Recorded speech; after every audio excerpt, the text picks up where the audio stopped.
বৃহস্পতিবার মধ্যরাতে জাতির উদ্দেশ্যে এক ভিডিও বার্তা দিয়েছেন ভারতের প্রধানমন্ত্রী নরেন্দ্র মোদী। ভিডিও বার্তায় প্রশ্ন ফাঁসে জড়িতদের বিরুদ্ধে কঠোর ব্যবস্থা নিতে ফাস্ট ট্র্যাক আদালত গঠনের ঘোষণা দিয়েছেন তিনি। তবে বিরোধীরা এই বার্তাকে আখ্যায়িত করেছে নিছক লোক দেখানো পদক্ষেপ হিসেবে।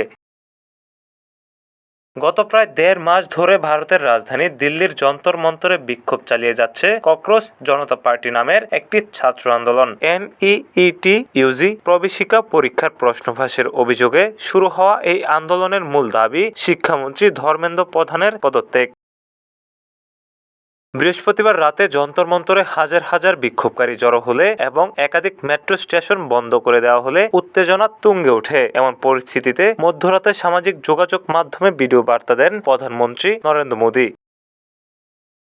এতে তিনি বলেন, প্রশ্ন ফাঁসের ঘটনা কোনো সাধারণ বিষয় নয়। এটি লাখো শিক্ষার্থী ও তাদের পরিবারের জন্য অত্যন্ত কষ্টদায়ক। গত ২.৫ মাসে সরকার একাধিক পদক্ষেপ নিয়েছে জানিয়ে তিনি বলেন, দোষীদের গ্রেফতার করে কারাগারে পাঠানো হয়েছে এবং প্রায় ২২ লাখ শিক্ষার্থীর পরীক্ষা যাতে দ্রুত নেওয়া যায় সে ব্যবস্থাও করেছে সরকার।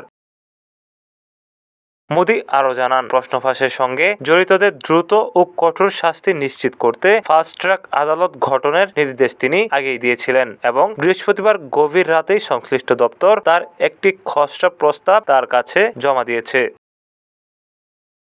শুক্রবার মন্ত্রিসভা বৈঠকে এ নিয়ে আলোচনা হবে জানিয়ে তিনি বলেন, সহকর্মীদের মতামত নেওয়ার পর প্রস্তাবটি চূড়ান্ত রূপ পাবে এবং চলতি বর্ষাকালীন অধিবেশনেই এ সংক্রান্ত বিল পাশের চেষ্টা করা হবে।